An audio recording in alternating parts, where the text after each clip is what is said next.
Alright, so in this video I'm going to show you how to do some of those problems in lesson 2.1 to 2.3 quiz. Now the thing to remember is the order that my quiz will show up will probably be different than the order of yours. So just be paying attention to the questions that you got wrong to make sure that you know how to get those done correctly.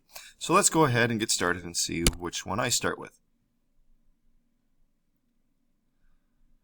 Alright, so this one asks us to find the correlation coefficient of the data. And so this one is one that we would do on the calculator. I'm not going to go through the entire process, but I will show you what I've already done on my calculator.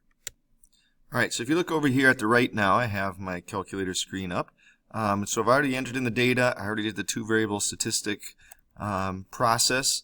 And so now, if you just scroll down, what we're looking for is the R value. So the R value is 0.97582, and it keeps going on and on. You can also see down here even what the full value is. But we want to round to the nearest hundredth. Now, a hundredths place is two numbers past the decimal. So some of you guys wrote down 0.97. If you did that, you lost credit. You need to make sure you know how to round. After the 7 is a 5, meaning that we need to round that to 0.98 would be your answer. Alright, so for this one we're going to use interval notation to describe the domain and range. So the domain goes from negative infinity to infinity. You want to make sure you use parentheses here. So we type in negative infinity to infinity. And the range, now the lowest value here in the range is at negative 3. And negative 3 would be included, so we'd want to use a bracket there. So we would say it goes from negative 3 to infinity. So that would be your answer for that one. Okay, so for this one, it asks for us to use this data. So it says Josie used 2 of the weeks and came with the model y equals 4 times x to represent her data. If she used this model to predict the number of new clients she had week 10, would this be an example of poor planning, a residual, extrapolation, or interpolation? So week 10, so what we got to do is we look at this data.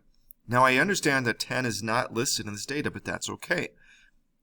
Our week 3 is the smallest number. Our week 11 is our largest number. So any weeks in between there is inside of that data. So that would be interpolation. If they asked for a week that was less than 3 or more than 11, that would be extrapolation. So even though 10 is not in this list, the fact that 10 is between 3 and 11 means that this would be interpolation. All right, this problem, there's a lot of people that struggled with this one. So basically what I did is I went through and I gave you half a point if you got the domain, the values correct, and a half a point if you got the symbols correct. So that is how I went back and regraded this problem. And so the domain would be the x value. So I see here that this point here is at negative 6. And it's not included though because you have an open circle. So we're going to have, in our domain, we'll have it starting at negative 6. And the last value along the x-axis is at 2. And we would use a bracket there. So I saw some people just write down negative 6 and 2 without any symbols. And so you got a half a point back for that. Or some people wrote down negative 6, 2, but had maybe both brackets or both parentheses. And so you got a half a point for having the negative 6 and the 2 correct. Now the range is the lowest value in the y's. Now some of you guys looked at where it started from at this open circle and said it started at negative 2. You're looking at all the y values that are graphed. And so we have to look at this graph completely on the vertical. And so the lowest value here is when y is at negative 7. And there would be a point there at negative 7. So I would have a bracket at negative 7. And the largest value, the highest point, is all the way up here at 4. And that point is also included. And so we would have a bracket there. So that's how you would get full credit for that problem. All right, for this one, I'm going to need some scratch paper on the right. So I'm going to bring up my Word document here. Okay, so we have two different problems. One where it says g of 11, and the other one's asking for what input would we put into g to get 11. And so for that first one, we're just going to take and define g of 11. We're going to replace, anytime we have an x, we're going to replace it with 11. And so we'd have 3 times 11 minus 5 divided by 2. Well, 3 times 11 is 33. And 33 minus 5 would be 28. And then we would divide that by 2 and get 14. So when our input is 11, our output, our answer would be 14. Now what this one is asking for is what input would we put inside of here that would give us 11 for our answer. So this time we have to do more work with our equation. So we know the output's going to be 11. We're trying to figure out what number would we put in there for x that would give you 11. Now you could take the time to guess and check, but I would not encourage that. Instead, let's get rid of the 2 by multiplying both sides by 2. So that gets rid of the 2 from the denominator. So now we'd have 22 equals 3x minus 5. So now to solve this, I would just add 5 to both sides to get 27 equals 3x. Divide by 3 and we would get x equals 9. So that means if we have an input of 9, our answer would be 11. We could always double check that. If you take 3 times 9 and subtract 5 and divide by 2, sure enough you'd get 11. Alright, with this one, so suppose 1 week a car travels 330 miles on 15 gallons of gas. Next week the same car travels 418 miles on 19 gallons of gas. Let x represent the gallons of gas used and y represent the distance traveled. That's very important here. So x is going to represent the gallons, and y is going to represent the distance. So to find the rate of change, which is the same as a slope, we're going to use our formula, which remember is y2 minus y1 over x2 minus x1. So what do we know here? We know that we have car travels, 330 miles on 15 gallons of gas. But as a coordinate, that's the coordinate 15 and 330. Because remember, x represents the gallons of gas, y represents the distance. The second piece of information we know is that the same car travels 19 gallons, travels 418 miles. So we're going to use that information to find the slope. So we're going to subtract 418 minus 330, divide that by 19 minus 15. And when you do that, 418 minus 330 would be 88. And 19 minus 15, well, that's going to be 4. And so if we take 88 divided by 4, we're going to get 22. So basically, that means that the car is getting 22 miles per gallon. Now, the second part of this, it says we're going to write the equation in slope-intercept form.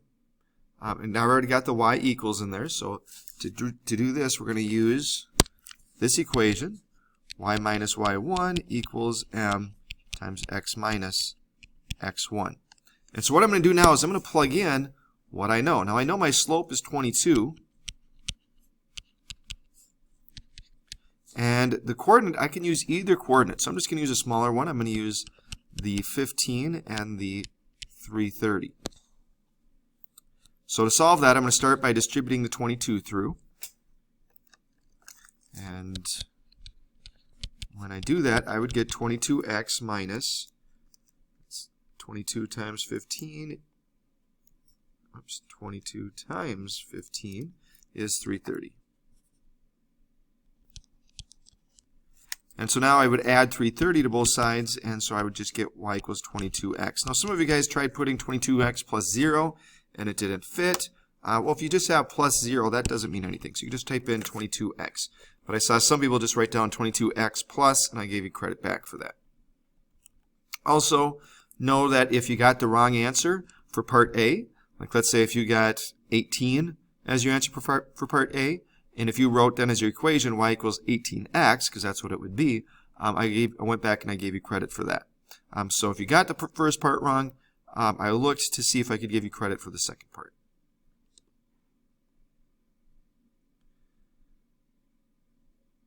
Alright, so this goes back to that same set of data that we had earlier. Again, Josie used 2 of the weeks and came up with the model of y equals 4x to represent her data. If she used this model, find the residual for week 7. Okay, let's review what a residual is. A residual, remember, is the observed minus the predicted. And the observed we get from a table predicted, we get the predicted value we get from an equation. So we're trying to find the residual for week 7. Week 7, she had 25 clients. That's the observed. The predicted is what our equation would say how many clients she would have given that week. And so our equation is 4 times x. So 4 times 7 is 28. So your answer for this, 25 minus 28, would be negative 3. Now if you subtracted that in the wrong order, you would have gotten positive 3. And I went back and I gave you a half credit or half a point for that if you wrote down a positive 3. All right, so this one is just making sure we understand what a correlation coefficient is all about. So if we got negative 0.9, that would mean what? So remember, the closer it is to 0, the weaker the relationship. The closer it is to 1 or negative 1, the stronger the relationship. Negative 0.9 is really close to negative 1 on the number line. And so that would be a strong relationship. And the fact that it's negative, we would say it's a strong negative correlation. All right, this one. Josie started a company again. This is going back to that same data. This time, we're going to find the slope for 2 points, 5 and 9. Now, some of you guys just thought, ooh, well, Mr. Murphy gave me this, so the equation would be y equals 4x. No, that is wrong. This is dealing with a different set of points than y equals 4x would be. So we're going to be looking at weeks 5 and 9. So we're going to look at this as a coordinate, as 2 coordinates now. So in week 5, there were 16 clients. In week 9, there were 36 clients. So again, using that slope formula, we would have 36 minus 16 and 9 minus 5. Well, 36 minus 16 would be 20. 9 minus 5 would be 4. And 20 divided by 4 would be 5. And so our slope then would just be 5 for that problem. Now, if you got the slope wrong, I tried to see if I could give you partial credit based on your wrong answer for slope to see if you got the right part or if you did the second part correctly. So if you feel that I missed that, make sure you let me know and I'll look at that for you. But for this one, again, we're going to take y minus our y1 equals m times x minus x1. So I can use either coordinate, so I'm going to use a 5 and 16. So I'm going to say y minus 16 equals our slope, which is 5, times x minus 5. So when I simplify this, we would have 5x minus 25, add 16 to both sides, and negative 25 plus 16 would be negative 9. So that would be our equation. So we would have 5x minus 9.